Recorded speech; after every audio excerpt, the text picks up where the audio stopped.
Hello everyone, this is Dr. Omahani Khan. Sometimes I find it absolutely astonishing to be a homeopath. You may ask why. The reason is that when a patient walks into the clinic of a conventional doctor, the treatment is primarily based on laboratory reports, scans, and physical findings. Everything happens at a superficial level. But when a patient enters the clinic of a homeopath, nothing is superficial. Everything is profoundly deep. We do not merely study pathology. We decode the emotional story hidden behind that pathology. We understand the human being behind the disease, and that is what makes homeopathy so extraordinary. Today, I want to share one such remarkable case that deeply touched my heart. A young man who had recently returned from America suddenly lost control over his hands and legs. His limbs became severely deformed, and further investigations revealed a serious spinal cord problem. He required emergency surgery during which 2 screws and a plate were inserted because his spine was undergoing spontaneous erosion. The moment I saw this case, the first question that came to my mind was not what the diagnosis was, but why this had happened.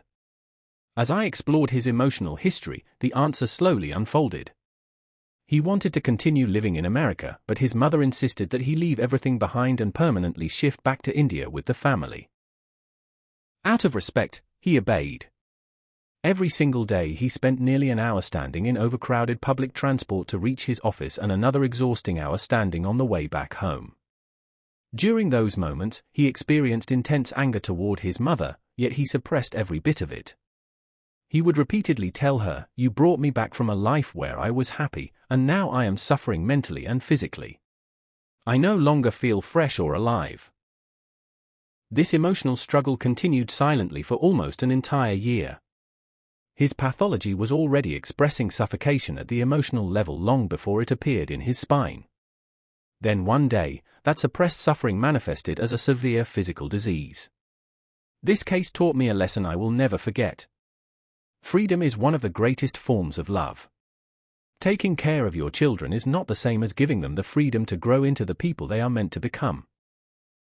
Sometimes, the people we love the most unknowingly place so many emotional boundaries around us that we no longer know how to breathe. And when you do not know how to deal with emotional pain, suppressed anger, or suffocation, you eventually begin walking toward self-destruction. That is why respecting your elders does not mean sacrificing your own mental health or destroying yourself to keep them happy. That is not a solution. Life requires balance. There are moments when you should be selfless, but there are also moments when you must learn to be healthily selfish. That balance is essential. Parents, too, must understand that growing older does not give them the right to exploit or emotionally manipulate their children. Love should never be disguised as guilt, emotional pressure, or control. A true parent is someone who gently nurtures their children, stands beside them like a pillar of strength, and says, "Do what is best for your future. We are always here for you. If you want to stay there, we will come and visit you or even shift with you if needed." Love should never demand that a child abandon their peace, career, dreams, or emotional well-being simply to satisfy the wishes of others. Healthy relationships can only survive when both sides maintain balance.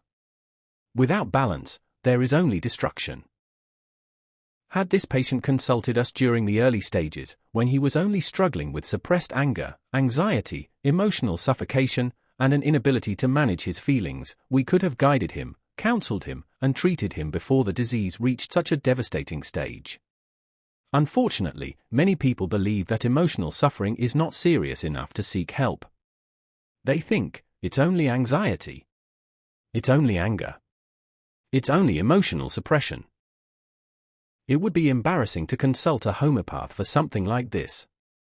But that mindset often allows emotional wounds to silently transform into physical disease. You will encounter many such cases in your own practice. When you learn from your teacher's cases as well as your own, your clinical experience multiplies in a fraction of the time. If you would like to learn from more real-life cases like this, join us in our upcoming study sessions. Like, share, and subscribe to our channel. Until then, take care. बच्चों के साथ नरमी है। ज़ुबैर इब्न अल-अवाम रज़ियल्लाहु अन्हु कहते हैं अन्न रसूलुल्लाह सल्लल्लाहु अलैहि वसल्लम क़ब्बल हसनन व दम्महु इलैहि व जअल यशुम्मुहु। اللہ کے نبی صلی اللہ علیہ وسلم نے حسن رضی اللہ تعالیٰ کو چوما اور چمٹایا ایک دم اپنے سے, اور اس کو بالکل جیسے یشم ہو, جیسے بچے کو آدمی سونگتا ہے, آپ نے اس طرح سے لپٹایا, ایک دم قریب منہ لے گئے ان کے. وعنده رجل من الانصار, اور آپ کے پاس ایک انصاری صحابی بیٹھے ہوئے تھے.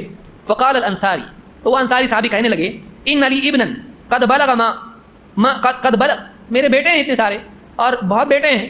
قد بلغ, اور وہ میں نے قد بلغ بالغ ہو چکے ہیں یا بڑی عمر کو پہنچ گئے ہیں یا زیادہ ہیں. ما قبلته قط, میں نے کبھی ان کو چوما نہیں.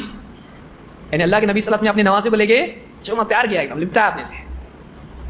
اب انہوں نے دیکھا بولے میرے اتنے سارے بیٹے, میں نے کبھی ان کو نہیں چوما اس طرح سے. فقال رسول اللہ صلی اللہ علیہ وسلم, اللہ کے نبی صلی اللہ علیہ وسلم کو دیکھا اور کہا ارأیت ان کان اللہ نزع الرحمۃ من قلبک فما ذنبی, آپ نے کہا اگر اللہ نے تیرے دل سے رحمت نکال دی تو اس میں میرا کیا قصور ہے. اگر اللہ نے تیرے دل سے, مطلب تو نہیں چومتا تو میری کیا غلطی اس میں, میرا کیا گناہ ہے اس میں. اللہ نے کیا کر دیا ہے تیرے دل سے, یعنی آپ نے ان کو ڈانٹا اور بتایا اچھی بات نہیں ہے.